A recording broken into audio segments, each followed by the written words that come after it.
He was branding himself on social media, putting more of a presence out there, and really building his own brand. Hey, what's up, guys? Josh with the Vignette Podcast. Welcome back to another episode. Last week, we talked about a whole bunch of different things, 2 different PRs coming out, one from CT Motorsports, one from 13 Motorsports, which we touched a little bit on, and I'm not going to touch on a whole lot here, but it was kind of weird that Jeremy Bellew wasn't on the first PR from 13, and now he's back with the team. Maybe, again, there were some things that they were both coming to agreements with. So that was interesting, seeing him on at the first weekend at Climb Compound, him on that sled. So, yeah, good for him. Look forward to seeing what he does this season. Like I mentioned, I look forward to seeing him really putting out a performance as it is his 3rd season in pro-lite with 13. Yeah, I have to go back and check. I know that he had a handful of injuries, but moving forward, there was... we touched on Creighton Dillon going to the pro-lite or pro class, Anson Shield going to the pro class, their rookie seasons, how we think they're going to go. 2 pros in each trailer, like it was way back in the day when snowcross was huge, and there was 2 semis at every round. So it looks like we're kind of getting back to that point, slowly but surely. But this podcast got a few different things that we're going to talk about. Like I said, rider updates, some thoughts that we have with formats, race formats, and just a whole different pro program that we've seen in the past, but now it's kind of evaporated and we don't really see a whole bunch of it. But let's dive right in. Enough with the babbling. Let's get right into it.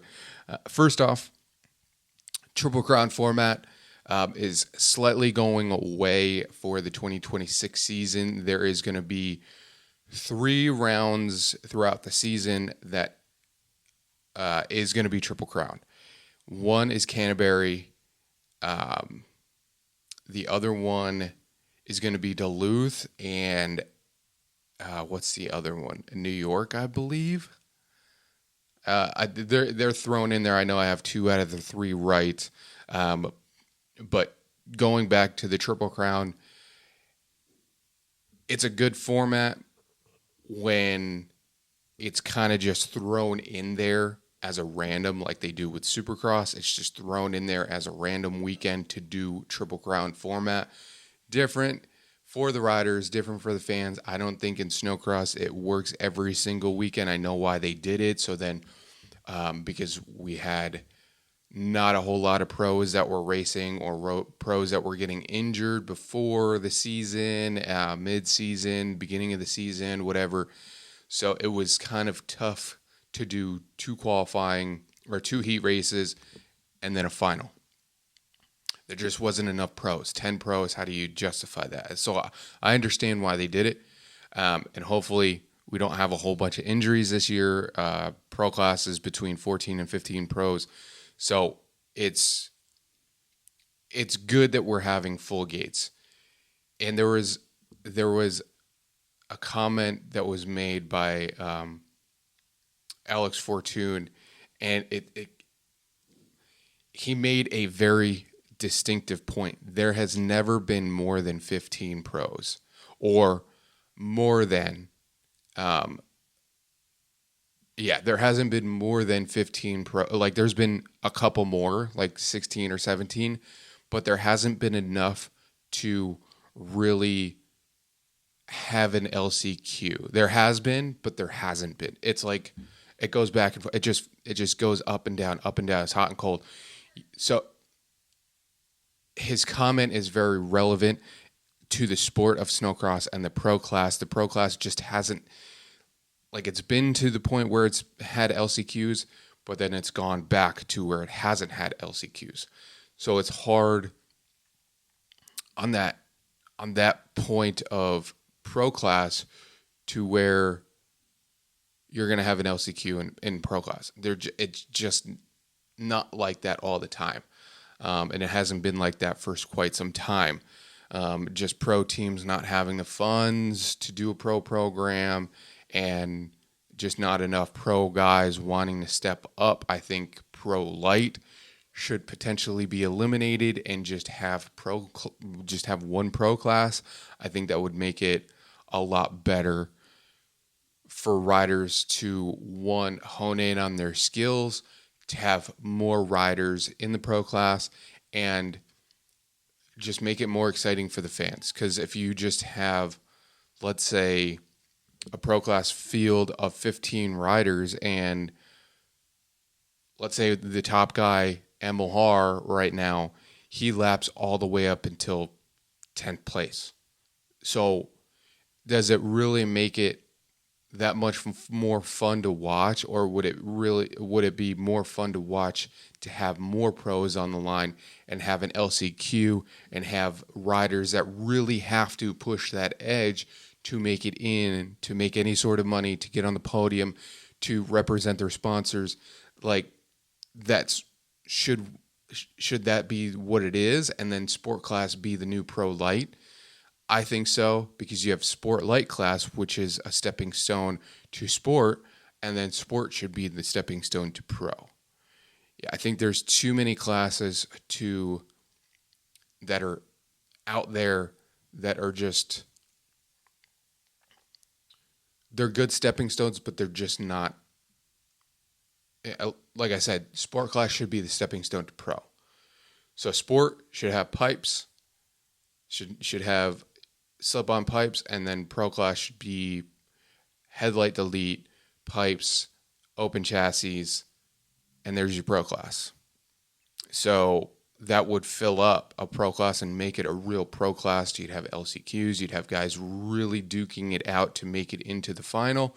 You'd have more contingency, and you'd have more payout from Snowcross, from ISOC, from all these other sponsors and whatnot. And I think that would potentially help grow pro class to what it used to be, and not stepping on bring back the mods, so there's got to be a different route to make the sport, or make the pro class, that much more exciting. Like I mentioned in the last podcast, I think with Creighton Dillon moving up and his personality, his charisma, the way he just portrays things and the way he just lays it out there, he's this very open-minded person. That is going to create a whole different atmosphere for the pro class, because he said it in his PR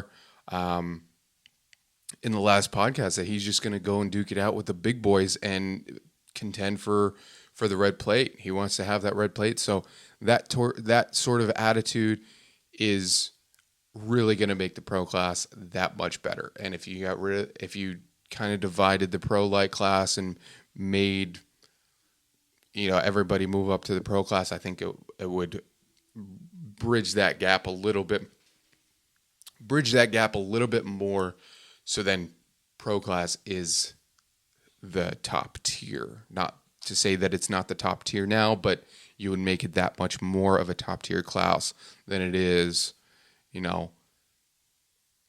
Yeah. So drop your comments below. What do you guys think? Should pro-lite, kind of be swept under the rug, and everybody from pro-lite move up to pro?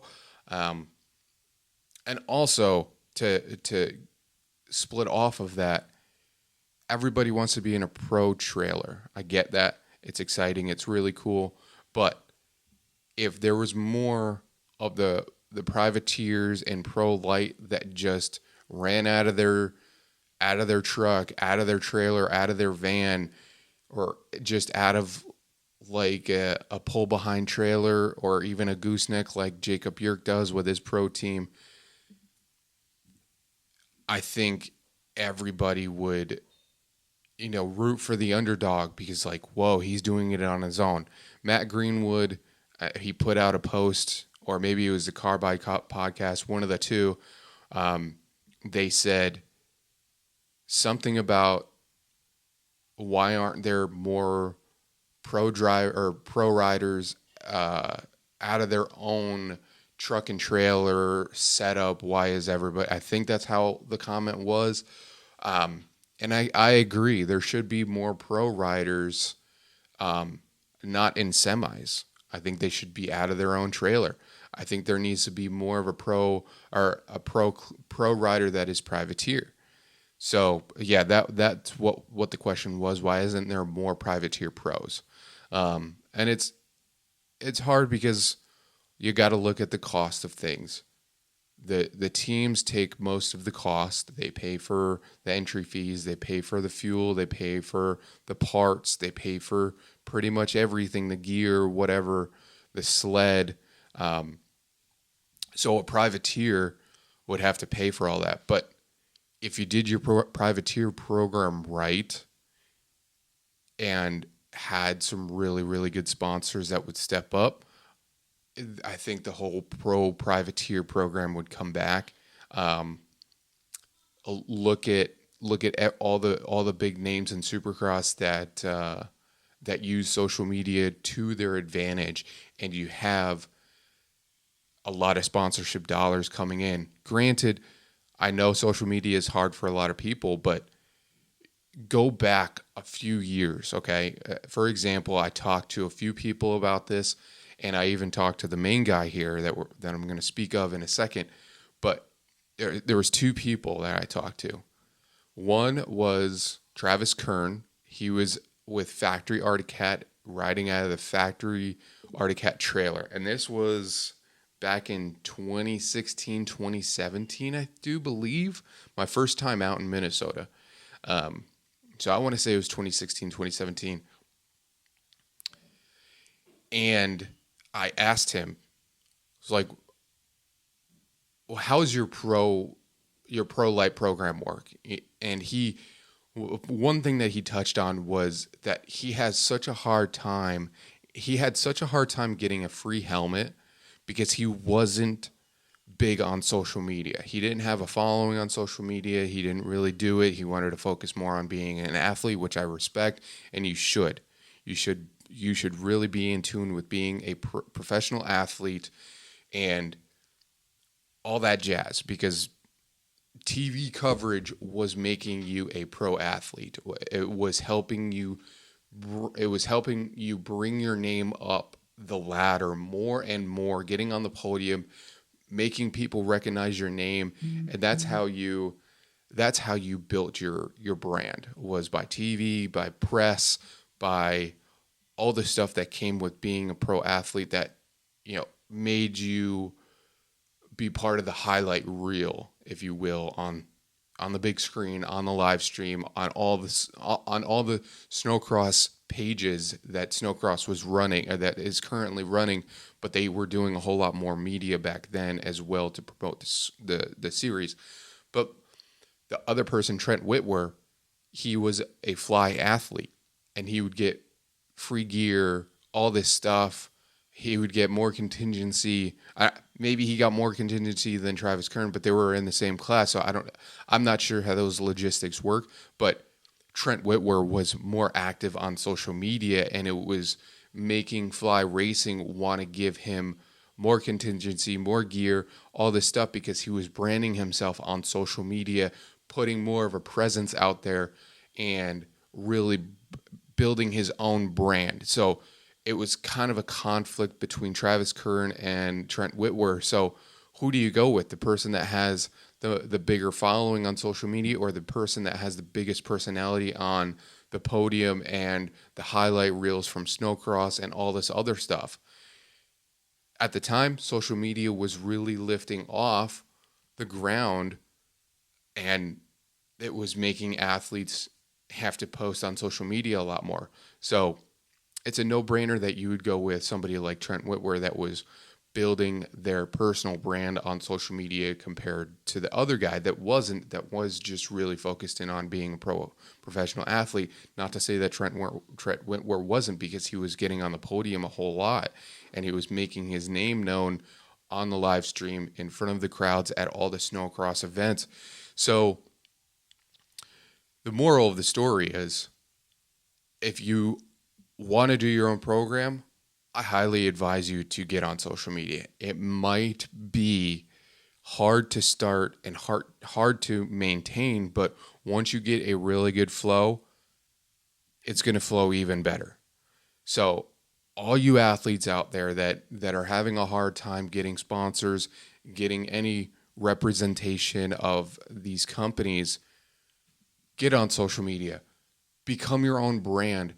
Look at the Deegans. Look at Hunter Lawrence, Jet Lawrence. Look at these bigger athletes. Look at Cody Cam. He was such a big phenom on social media, and he still is. He's putting out videos at Travis Pastrana's house doing a backflip on a pit bike. So it's just a matter of getting your cell phone out and just posting. It's that simple. People want to know who you are, what you're all about, want to know how your day was, and all that stuff. You don't have to go into personal life, but just post what is going on each race weekend. Because I'll tell you, when I do these rider updates, some get 100,000 views, some get 500,000 views, some 750,000 views. All these videos, all these pieces of material are going to help you grow. So if you guys want to grow, get on social media, start posting, and start doing a whole lot, because that's the only way. And these sponsors look at social media. You're going to get such a bigger kickback if you are on social media. Look at Articat. You want to help the brand. How do they ask you? Or how do they ask you how you're going to help with their brand when you are an athlete? Social media. It's the biggest thing. TikTok, Instagram, Facebook, YouTube. Start it. Get it going. I highly advise you guys to do it. And, it's funny. The other day I was going through TikTok, and Core Freshie guys over in Idaho, I was messaging Jaden Ballard about this. And I wasn't messaging him. I was just kind of, we're chit-chatting.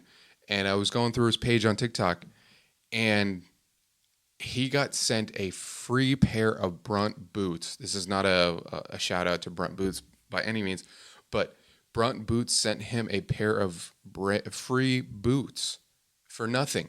He was like, this isn't an endorsement deal. I don't have to do a review, but I'm going to do one and tell you how they feel on my feet, whatnot. But he has grown his page to the point where people are reaching out to send him stuff. And he's not even a Polaris athlete, but he should be, because he's really, really good on the sled. He has a good following. Core Freshies is huge.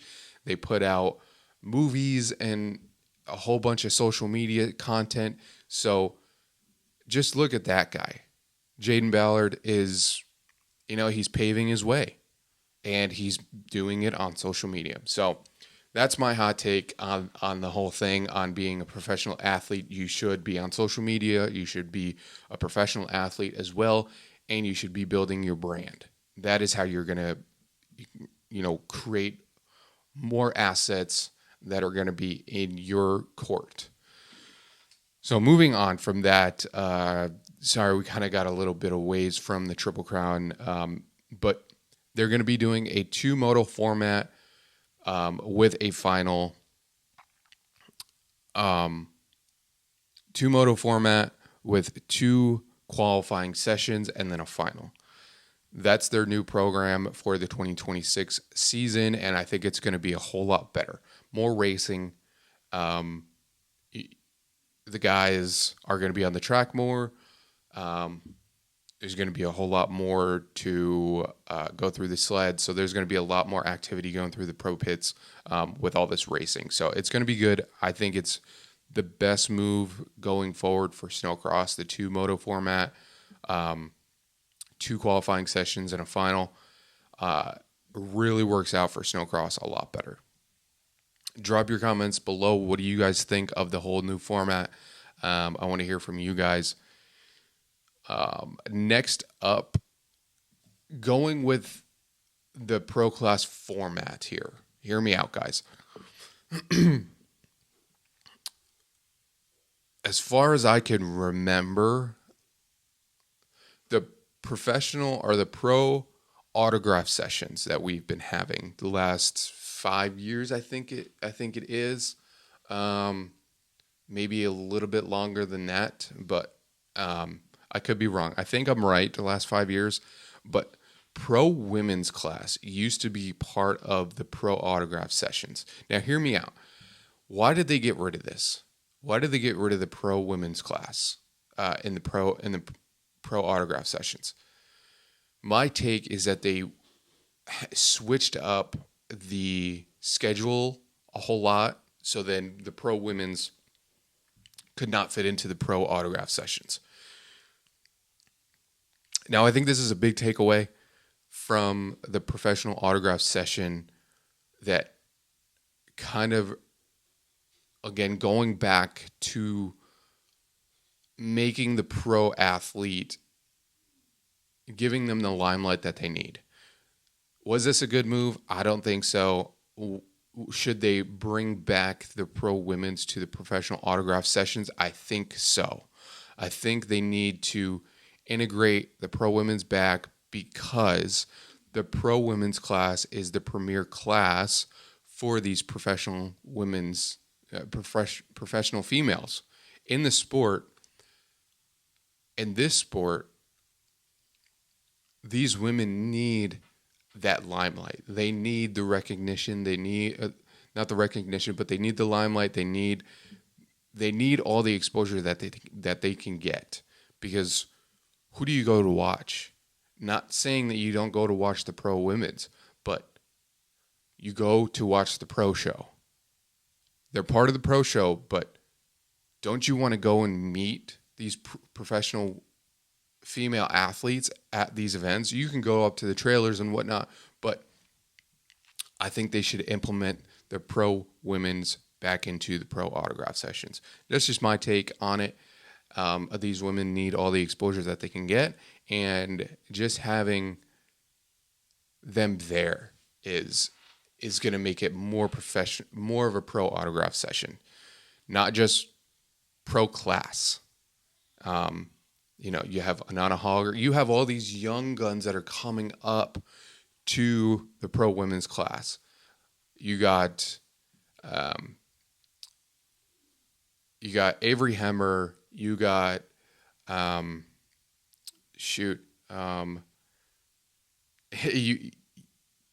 you got Eleanor Schmidt.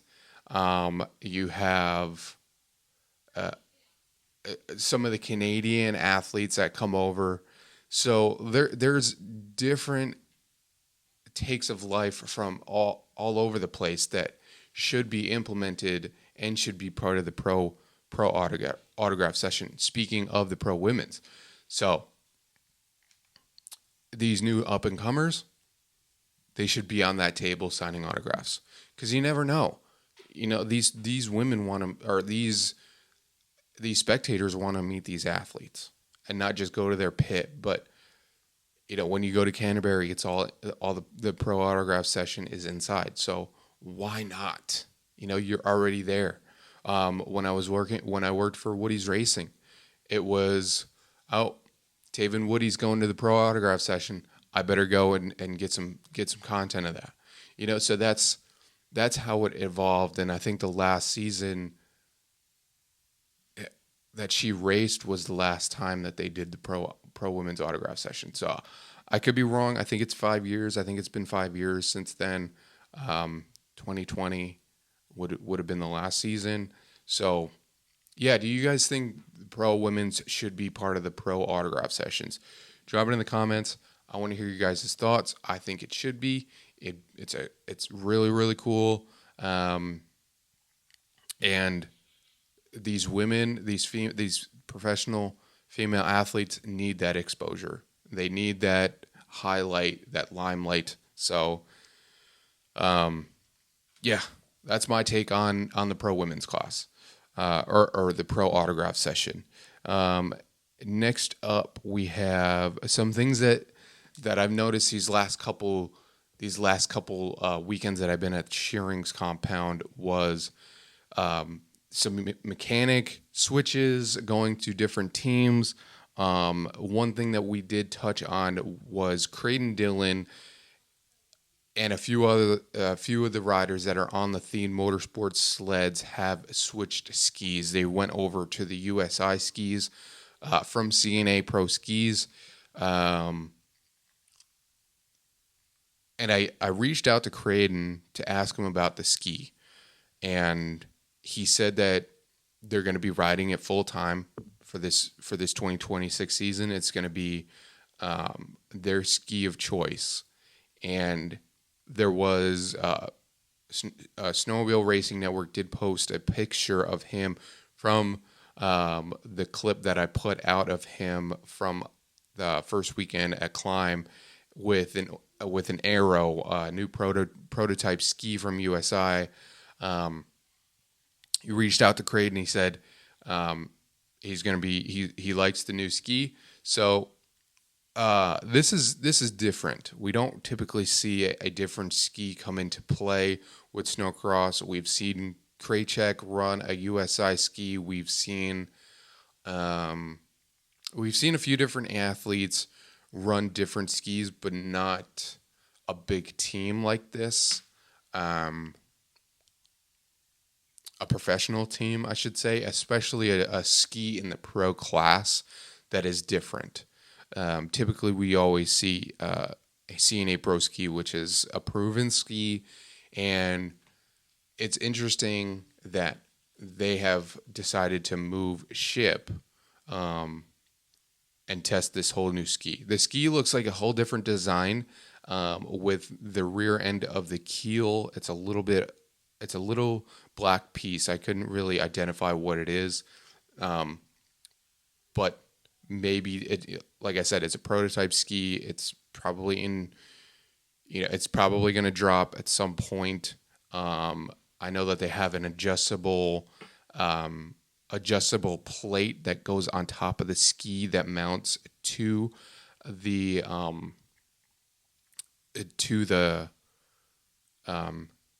knuckle of the spindle.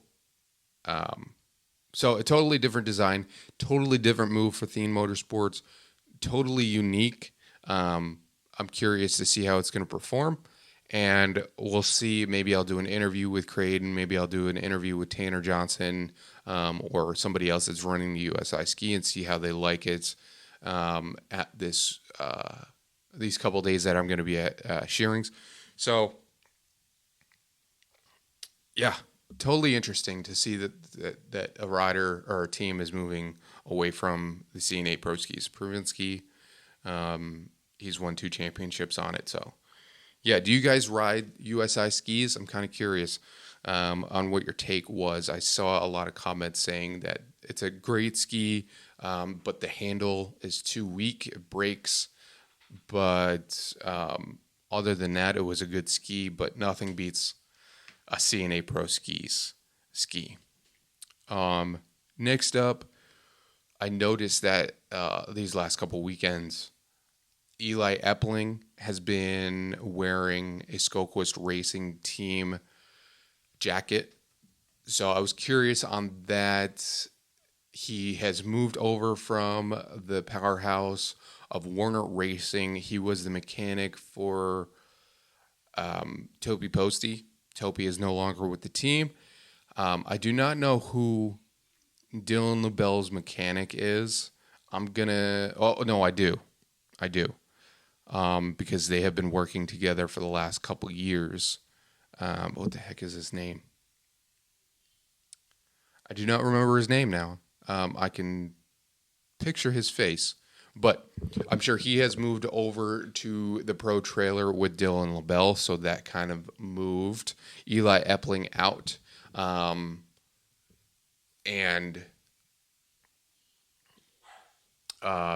Yeah, we'll see. I don't know who Eli is working with.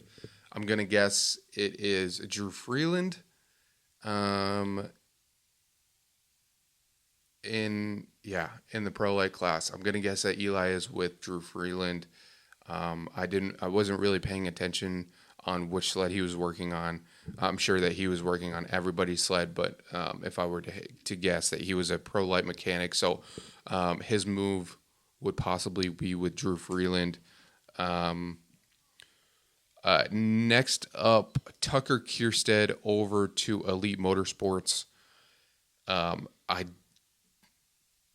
I'm going to assume that he is the new truck driver for them as well. I did hear that their old truck driver was going to move on from things.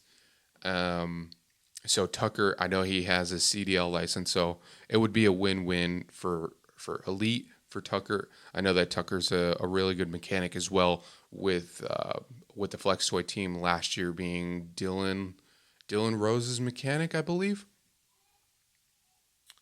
Um, I think so. I think so.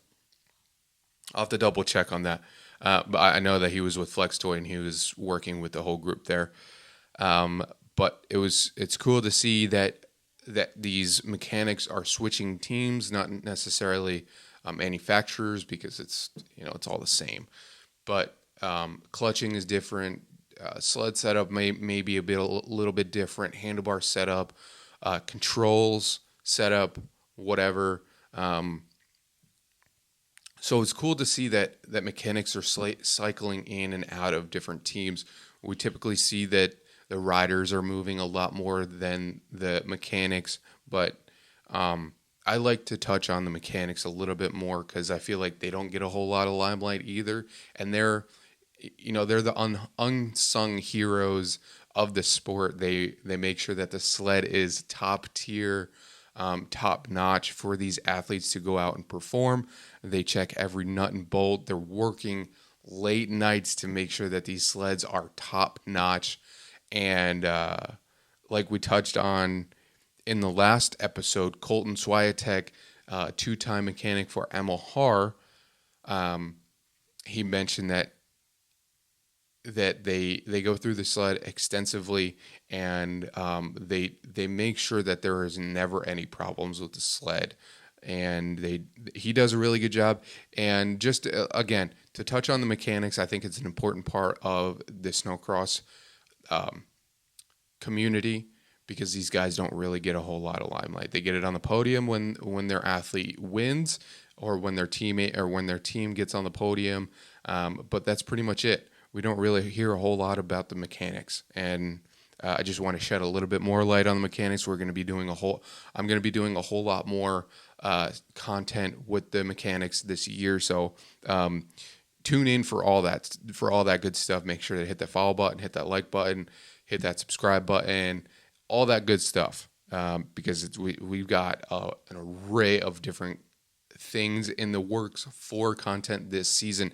Next up is Jesse Heisey and Cody Sandman moving over to the Flextoy team after the West Coast team closed doors this past season. After the banquet, they announced that they were no longer going to be competing. So Jesse and Cody Sandman going over to Flextoy, two well-known mechanics. Jesse has been going back and forth with a few teams now, but his home first was with Riley Bester when Riley was in the pro-lite class. And he was his mechanic for a very long time, and then he switched over to West Coast Customs Racing. I want to say that he switched over to the West Coast Customs Racing team right away because he didn't have a home for. He didn't have a home with the pro or with Riley Bester when he was going to the pro class. La Valley team already had a mechanic for Riley Bester, so it was just, what are you going to do? Find a new home. That's pretty much it. So Jesse Heisey went over to the West Coast Racing team. Cody Sandman went over there couple years after. Last year I saw him in the trailer, did an interview. I think that was his first year back. Because he wasn't doing a whole bunch. He was just doing a whole bunch of sled builds. He was buying parts and doing all that good stuff. Making mods, making mod sleds like Tim Tremblay, a couple other mod sleds. You could follow him on Instagram or Facebook, and he's always doing something. But it's cool to see him back in the realm. When we did his interview, he spoke of just being a pro mechanic like he was. He's been in the sport for a very long time, so he's very knowledgeable, and he's been through it quite some time. So he knows the ins and outs of the sport. He knows these sleds. He's built mods. He's done custom chassis development when the 311 there. Why am I blanking on his name? Adam Renheim was with Warner. He had to modify the skid to fit the Öhlins shocks. So it was just he's a mastermind. He knows how to get it done. And yeah, he's now with Flextoy with Jesse Heisey. Them two really work well together from what I've heard. And I think it's going to be a powerhouse team over there.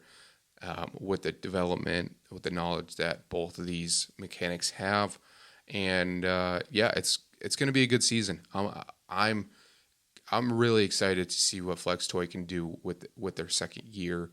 I think everybody on the team is going to step up. From what I've heard, that Anana Hogger is looking fierce on the new sled. I can't really touch on it any more than that. She's looking really good, and new team on the block, second year team. It's going to be exciting. It's going to be exciting to see what they can do. And moving on to this part of the segment. This part of the segment is brought to you by C&A Pro Skis, our awesome friends over there. They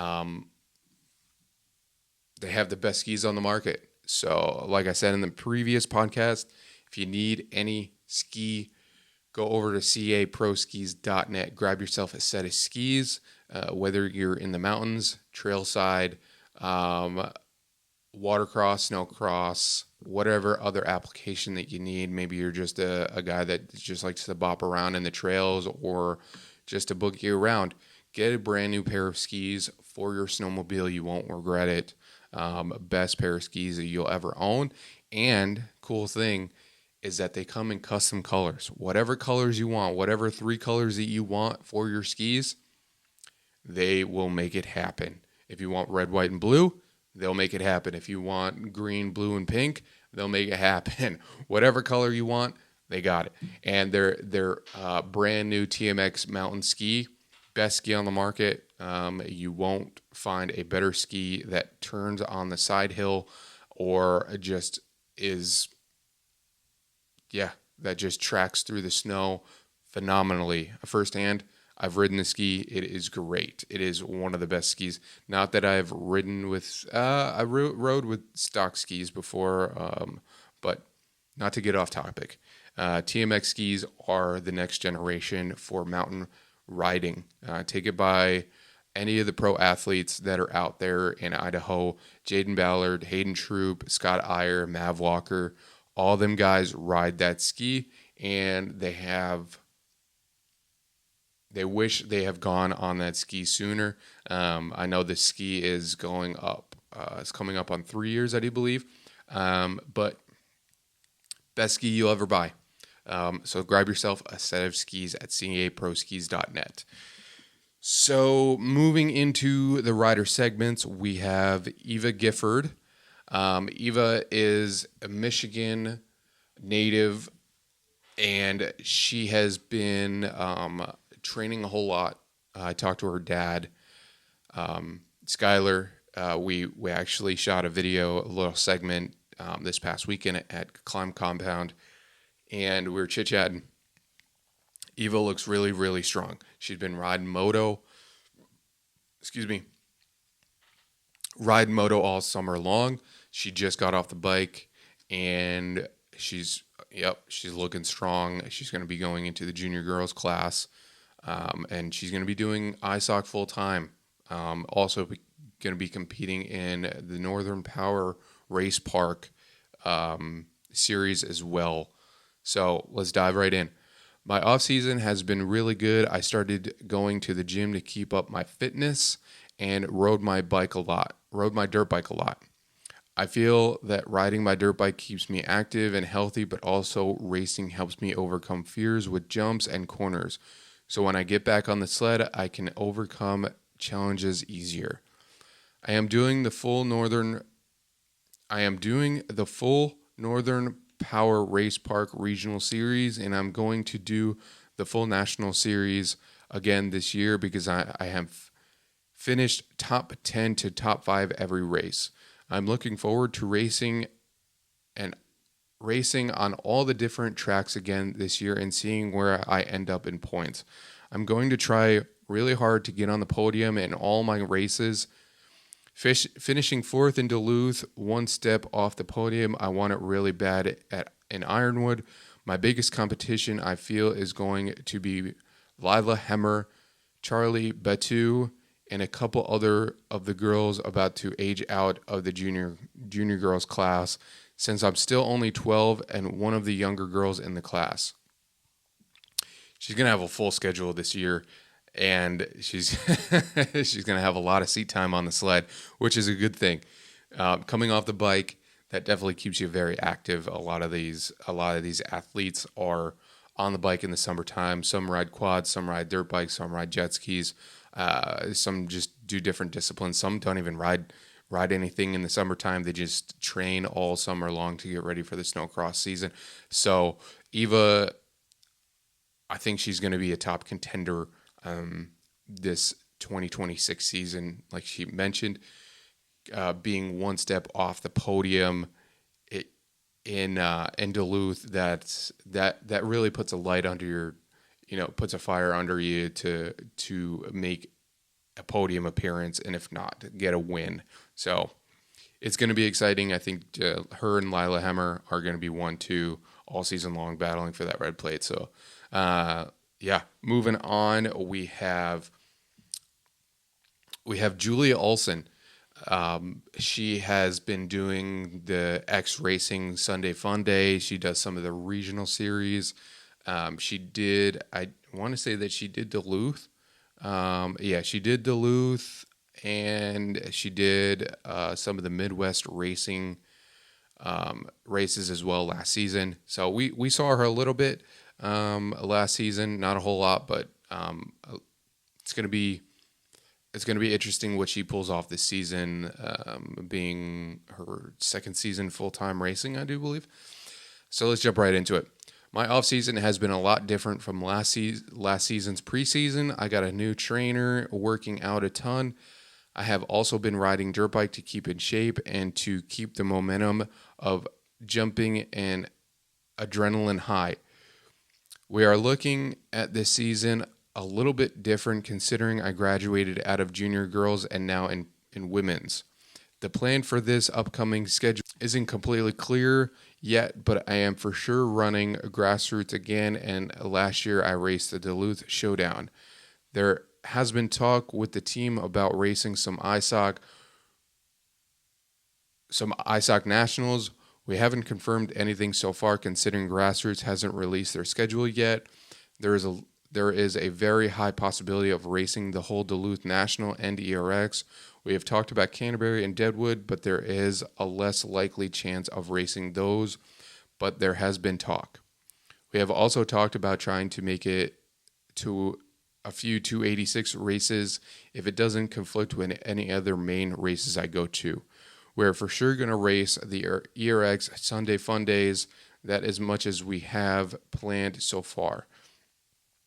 So I totally forgot that she is jumping up into the pro women's class, or she has aged out, or pointed out one of the two.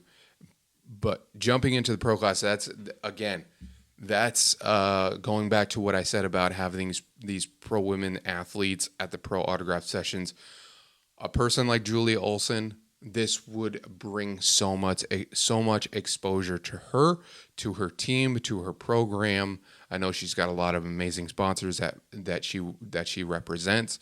So again, this would be a big opportunity for her to show her face to her fans, because really, how many people walk through the pits? A whole lot. And how many people have trouble finding these trailers because all these athletes are in their trailers trying to get warm, or they're on the track. And she would have an opportunity to make an autograph poster, sign some autographs, meet these folks. So yeah, it's going to be cool to see what Julie has planned this season, to do a couple of the nationals. It would be cool to see her at 4 of them. But to commit to a whole season like that is a lot. But she's going to be attending a whole lot of the grassroots, a whole lot of the Sunday Fun Days. So she's going to be doing a whole lot of racing as well. I know that they're not local to ERX. They're a little bit far away, but either way, she's an athlete that's coming up, and I look forward to seeing what she does this season in the pro women class, duking it out with all the pro athletes, and how she does. I know that she has done the ditch banger as well. So yeah, she started her career on an old Polaris. I'm pretty sure. So she's she could make some witty content with an old sled, old Polaris, if she wanted to, and I think she has. But again, this is another person that really can really build her social media platforms and really make a name for herself. The camera died, so I had to switch out batteries. But going back to what I was talking about, Julia Olson and her social media presence, again, another person that can really take social media by storm. And I think with her being at the pro autograph sessions would be beneficial. Next up, we have Jacob Yerk in the pro class with Kylo Racing, a guy that he is super hungry to really make. He really wants to dominate the championship and really put Arctic Cat back on top, as he has done in the previous seasons. He's made such great strides with him and his team, Kylo Racing. His mechanics, they are determined to give him the best sled. And yeah, it's kind of like a reignite of his career after the whole fallout of Arctic Cat, with Textron not wanting to invest and all that stuff. And now with Arctic Cat reinvesting into professional racing, they are just full into racing. They got a big pro team now with Jacob Björk, Fratellone Racing, a few other athletes, and a few other big names over in Canada, the CSRA team or CSRA series. So yeah, they're investing a whole lot. They got their cross country program going on. Just saw some photos. I don't know if they're official photos, but I did see some photos from Zach Herfindahl, Jesse Holstrom, and Derek Coletti from a photo shoot that Emily Pearl did. So yeah, they're investing heavily back into racing. So it's exciting. Jacob Björk, let's dive right in. Preseason prep is similar to recent years, working out as much as I can, but also trying to get good rest because it's a long winter and rest is a rare commodity once we start riding. I've been working a lot on an overall strength, which should pay dividends. I am aiming to do much better than last season. We had a lot of silly mistakes, so I'm motivated to clean those up and be a consistent front runner. Jake is if you're not a fan of Jacob Bjork, I don't know what you're doing, but the guy is he just goes out there and has a lot of fun. And last year he really made a big stride towards the end of the season at Eagle River. He got his first Triple Crown win, and that put him on the podium for second. I do believe it was second.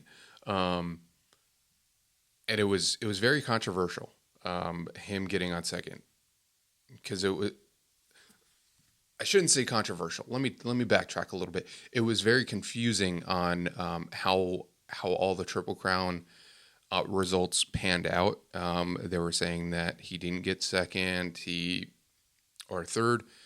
It was third because Francis Pelletier got second. But it was just how the results were how they were all being calculated. It sounded like that he didn't make it on the podium, somebody else did, but then they finally got the results all figured out, and he was on the podium.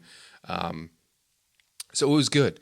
And him stepping up again this season is really just, icing on the cake with Arctic Cat stepping up. They're getting a lot more support. They have brand new 2026 sleds. They're not running old sleds. None of these Arctic Cat riders are trying to find parts from old sleds, from sleds that haven't been ridden that are previous to 2024. So it's a good thing. And him aiming towards having a better season, I don't think he can really aim for a better result. Well, he can aim for better results, but I don't think I guess like he said, just limiting those mistakes. He was very, very, very, very strong on the sled last season. So yeah, I'll just leave it up to him and him riding that sled to its full potential. And I'm a Jacob Bjork fan. Always have been, ever since he stepped up to the pro class. So yeah, drop your comments below what you guys think of Jacob Bjork, Julia Olson, and Eva Gifford. How you guys think these athletes are going to do this season. And yeah, I'm just going to wrap it up here. I've been talking a whole lot than usual.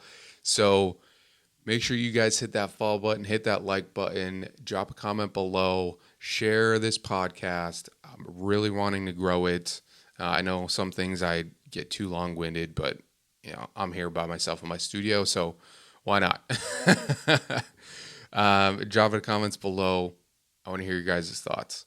And I will be going up to Shearings this Saturday, Sunday, and also during the week after the weekend. So if you guys are up there, you guys want any content, let me know. I'm going to be doing a whole bunch of different stuff. Make sure to tune in to all the social media platforms. I got some really, really cool stuff. I just dropped a unique video yesterday with 7 different athletes, and I kind of want to keep this one going. So yeah, tune in, follow all the social media platforms, hit that follow button on all the podcast platforms, and I will see you guys in the next one. All right, later, guys.